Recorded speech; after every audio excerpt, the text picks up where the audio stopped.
አልሐምዱሊላህ ረብል ዓለሚን። ነገር ግን ስለ እናንተ ቁጭ ብዬ ሳስብ አላህ ሂዳዩን ይስጣችሁ እንጂ በዚህ ሁኔታችሁ በዚህ ኩፍር ላይ ከሞታችሁ ጀሀነም ዘውታሪነታችሁን ሳስበው እንዴ እኔ ሞት ፖዝ። ሰላም አለይኩም ወራህመቱላሂ ወበረካቱ። ይህን ቪዲዮ ኮፒ ሊንክ ሼር አድርጉልኝ። እቺ አህባሽ ሙጎት እኔ ላጠፋሁት ጥፋት አሰላሙ አለይኩም ወራህመቱላሂ ወበረካቱ። ሰሞኑን የአህባሽ ሴቶች እንግዲህ የጫት ትራፊዎች ቀውጠዋል ማለት ነው። ወሃብያ ባል አናገባ እያሉ ነው እና ፎዚም እቺ ፎዚ የአቡጀህል የሚስቱ እህት ማለት ነው ያለችውን ሙሉን አስገባላችኋለሁ። መልስም ተሰጥቷታል። በነገራችን ላይ ለዚህ ቻናል ግን አዲስ ከሆናችሁ ሰብስክራይብ እያደረጋችሁ ቤተሰብ ሆኑ። ብዙዎቻችሁ ሰብስክራይብ ሳታደርጉ ነው የምትከታተሉኝ። እኔ ለቻናሌ ቤተሰቦች ሽልማት አዘጋጅቻለሁ። እስከ መጨረሻው ለምትሰሙ ቪዲዮዬን ለእናንተ የማይጠቅም ነገር አላመጣም፣ የሚጠቅም ነገር ነው። ስለዚህ ቻናሌን ሰብስክራይብ ያደረጋችሁ ቤተሰብ ሁኑ። እስከ ቪዲዮ የመጨረሻ አብራችን ቆዩ። አልሐምዱሊላህ ረብል ዓለሚን። ነገር ግን ስለ እናንተ ቁጭ ብዬ ሳስብ አላህ ሂዳዩን ይስጣችሁ እንጂ በዚህ ሁኔታችሁ በዚህ ኩፍር ላይ ከሞታችሁ ጀሀነም ዘውታሪነታችሁን ሳስበው እንዴ እኔ ሞት ፖዝ። ሰላም አለይኩም ወራህመቱላሂ ወበረካቱ። ይህን ቪዲዮ ኮፒ ሊንክ ሼር አድርጉልኝ። እቺ አህባሽ ሙጎት እኔ ላጠፋሁት ጥፋት ተቀጥቼ ጀነት ገባለሁ። ወሃብያዎች ግን ቢሞቱ የጀሃነም ዘውታሪ ናቸው። ምክንያቱም ጀነት እንደምትገባ ያወቀሽ ፍጥርና ጀሃነም እንደሚገባ ያ አላህ፣ ሰው እንዴት ነው በዚህን ያህል ቂል የሚሆነው? ሀቂቃ ምክንያቱም መውሊድ ማክበር፣ ሽርክ ማስፋፋት፣ እንደገና ደግሞ ለፍጡራን መስገድ፣ ፍጡራንን ማምለክ፣ ለቀብር ማምለክ ጀነት ካስገባ እኛ አላህን እያመለክን ጀሃነም ከገባን እሱን ነው የምንፈልገው። እኛ ፍጡርን አናመልክም፣ ፍጡራን ሱጁድ አናደርግም፣ ቀብር አናመልክም፣ መውሊድ አናከብርም። አለማክበራችን ጀሃነም የሚያስገባን ከሆነ እኛ ጀሃነም ነው እኮ መግባት የምንፈልገው። አህባሾቻው አትጦዙ። የቤት እንኳን አልበቃ ብሎ መስጊድ ሄዳችሁ እየጦዛችሁ ሲጀመር ወላሂ በጣም እኮ ነው የሚያሳቅቀው። ቤት አልበቃ ብሏችሁ መስጊድ እየሄዳችሁ እየጨፈራችሁ ጫት እየቃማችሁ ወአነ መሳጅደ ላይ ፈላ ተድኡ ማላይ አሀዳ፣ መስጂድ ሁሉ የአላህ ቤት ነው። ፈላ ተድኡ አትጣሩ ማአላህ ካላ ውጭ አይደል እንዴ? እናንተ ይህንን በምን ተርጉማችሁት ነው መስጊድ ላይ ጫት ይዛችሁ ሄዳችሁ እየቃማችሁ እየጨፈራችሁ የኢባዳ ስፍራን አሁን እናንተ ጀነት ሰውን ጀሃነም ልታስገቡ? አረ እስኪ መጀመሪያ ይህ እውቀት ጭንቅላትሽን ለዲኮር ሳይሆን አንቺ እኮ በእውቀት ሳይሆን የምታወሪው በስሜት ነው፣ ለመታወቅ ነው፣ ለላይክ ነው። ይህን እውቀትሽን እኮ ይዘሽ ነው ከኡስታዞች ጋር ይህን የምትሳደቢው። ሀቂቃ አንቺ እኮ ለላይክና ለፎሎር ነው የምትጋጋጭው እንጂ እውነት እውቀት ኖሮሽ አይደለም። አላህን የያዘ ረሱልን የተከተለ መቼም ቢሆን ማለት ነው ጀሃነምን አይገባም። የሰው ልጅ ጀነትም ጀሃነምም ትገባለህ ሊባል አይቻልም። ቂል ስለሆንሽ ነው አንቺ ጀነት ትገቢያለሽ። አላህን የሚያመልክ ረሱልን የሚከተል ጀሃነም የምታስገቢ። እንደዚሁም የአህባሽ ሴቶች መልእክት አለኝ። ይህንን ለነሱ ሼር ብታደርጉልኝ። ሰሞኑን የአህባሽ ሴቶች ቆሜ ቀራለሁ እንጂ ወሃብያውን ዳላገባም እያሉ ቻሌንጅ ጀምረዋል። መጀመሪያ እስኪ ከማግባታችሁ በፊት በእንጨት ሚነካችሁ ይገኝ ነው። ጨፋሪ ሴትን ቼክ አያደርግም ወሃብያ። ቀብር አምላኪ ሴቶች ወንዶች አብረው ተቀላቅለው የምትጨፍር ሴት፣ ለፍጡራን የምትሰግድ ሴት፣ ቀብር የምታመልክን ሴት በጭራሽ አይደለም። ወሃብያ አይደለም ዲን ያወቀ ጃሂል ወንድ ተሳስቶ እንኳን የአህባሽን ሴት አይመኝም። የወሃብያ ሴት ምርጫው ምን አይነት እንደሆነ ልንገራችሁ። በአንደኛ አላህን የምትፈራ አክላቅ ያላት፣ ልጆቿን በተርቢያ ማሳደግ የምትችል፣ እሱን የምትወድ የምታከብር፣ ለሴትነቷ ክብር ያላት፣ ለዲኗ እንደዚሁም ክብር ያላትን ሴት እንጂ በየቦታው መውሊድ እያለች የምትጃጃል ከወንድ ጋር የምትጨፍርን ሴት ሽርክ የምታስፋፋን ሴት መቼም ምርጫው አያደርጋትም። ስለዛ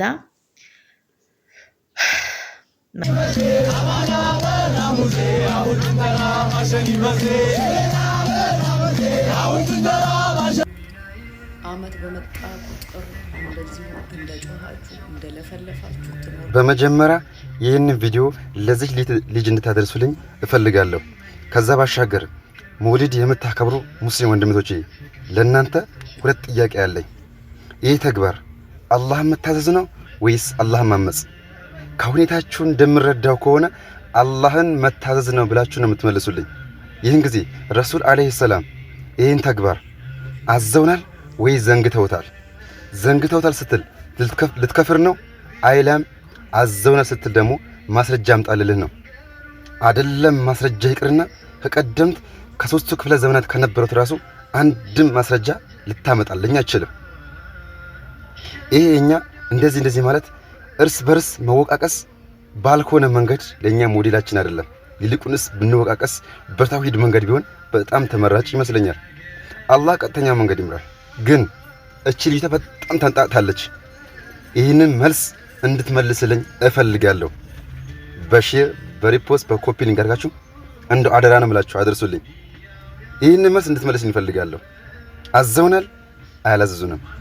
ይህን ጊዜ በቃ ነግራችኋለሁ። ግን ከምንም በላይ አላህ ቀጥተኛ መንገድ ይምራን። ወንድማማችና እህታማችነትን የምናጠናክር ትውልዶች አላህ አድርገን። እንግዲህ እህትዬ ፎዚያ ለኛ አዛኝ ሆና ኑ ቶሎ ጀሃነም ልትገቡ ነውና ኑ ወደኛ እያለች ነው። ኑ ወደ ጫት መቃብ፣ ኑ ወደ ዱቤ መደብደብ፣ ኑ ወደ ነብያችን ያልሰሩትን ቢድዓ ወደ መስራት፣ ኑ ቁርአን ያላለውን ነገር እንቀባጠር በማለት ጀነት ልታስገባ ነው። ሱብሃንአላህ። ጀነት የሚገባው እኮ በሀቅ መንገድ ላይ በመሄድ ነው። አላህ ሐቁን ይምራን። መጀመሪያ ራስሽን ምን ላይ ነው ያለሁ ብለሽ መመርመር አለብሽ። እስኪ ዘመዶች የሚሰሩትን ስራ እነ ጦርምባ እነ ዱቤ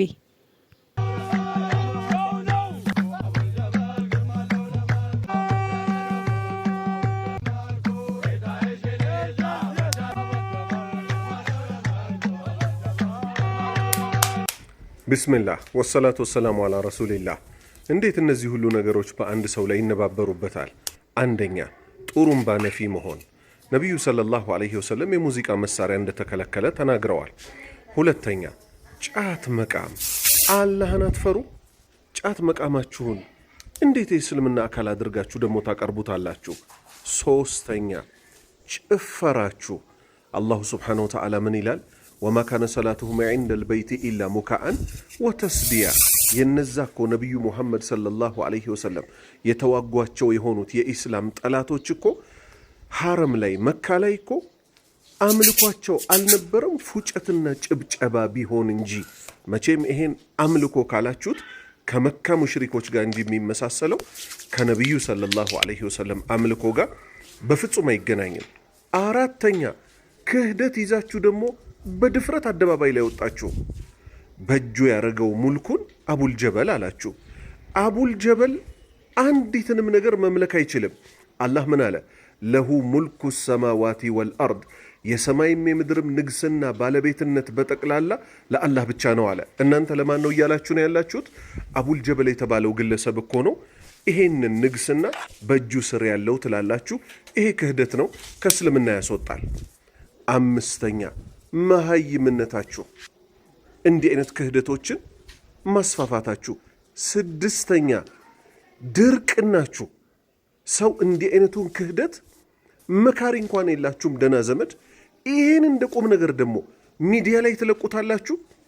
እናንተ ሰዎች እኮ የቃጥባሪ አምላኪዎች አልመለስ አላችሁ። አእምሯችሁ ውስጥ ምንድን ነው ያለው? አላህን የሚፈራ ሰው ማህበረሰባችሁ ውስጥ የለም ማለት ነው። በቋንቋችሁ የሚያስረዳችሁ መቼም ጉራግኛውን ባልችለው በአማርኛ ደጋግሜ አንስቼላችኋለሁ።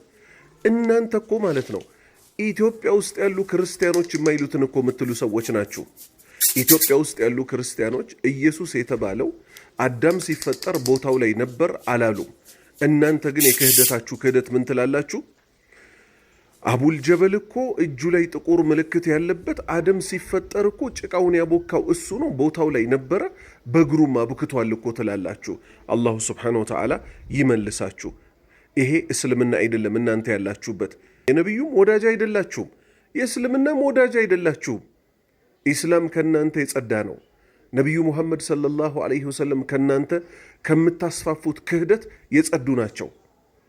ሼኽ ኢሳን አይደለም እንድትከተሉ የታዘዛችሁት፣ አቡል ጀበልን እንድታመልኩ አይደለም የታዘዛችሁት። እናንተ የአላህ ባሪያ ሊሆን የሚገባውን አቡል ጀበል የተባለውን ግለሰብ ድንበር አልፋችሁ ካላመለክ ነው ትላላችሁ። ድረስልን፣ ገውሱን ተድራ ገውስ ወልዳ ነገሰች፣ ኑሩን በኑሩ ላይ ደራርባ ለበሰች ትላላችሁ። የጭንቅ ገላጋዩን ሼኽ ኢሳን አግብታ የጭንቅ ገላጋይ የሆነውን አቡል ጀበል ልጅ የተባለውን ልጅ ወለደች። ፋጢማ ያቄቦ የምትባለው የሼኽ ኢሳ ሚስት ትላላችሁ። ይህ ሁሉ ጭምልቅልቅ ያለ ነውር የሆነ ክህደት ነው። ኧረ ቆም ብላችሁ አስቡ፣ እፈሩ። አላህ ዘንድ ራቆታችሁን ነው ነገ የምትቆሙት። ጡሩምባ፣ ክህደት፣ መሀይምነት፣ ጫት፣ ጭፈራ፣ ይሄ ሁሉ ተደባልቆ እንዴት ይወጣል? ደግሞ ብላችሁ ጫቱን ሚዲያ ላይ ይዛችሁ ትወጣላችሁ። አላሁ ስብሓነሁ ወተዓላ እንግዲህ ቀብር እየሄዱ እንደዚህ ኡስታዝ ሳዳት ከማል ጀዛኩሙላህ ኸይረን ሁልጊዜ እነሱን ጥመት በማጋለጥ ሀቁን በማሳየት ላይ የተጠመደ ኡስታዛችን ነው። አላህ ይጠብቀው። ሸሪላ እያሉ እንደዚህ እየዘለሉ ጥሩምባ እየነፉ በጫት ስሜት እየዘለሉ ኑ ቢሉን ቢሰብኩን እውነት ሀቅ ነው ወይ ብለን እኛም ራሳችንን ሳንጠይቅ የማንመጣ እንዳይመስላችሁ። መቼም የሰው ልጅ እኮ ጭንቅላት የተሰራው ለማሰቢያ ነው። ስለዚህ ሀቁ መንገድ አላህ ይግለጥላችሁ፣ ለእናንተም ለእኛም አላህ ይግለጽልን እንጂ እንዴት ነው በዚህ ሁኔታችሁ ወደ ሀቅ እንጠራለን ብላችሁ የምታስቡት? ይሄ የኔ ሀሳብ ጭማሪ ነው። ሰላም አለይኩም ወራህመቱላሂ ወበረካቱ።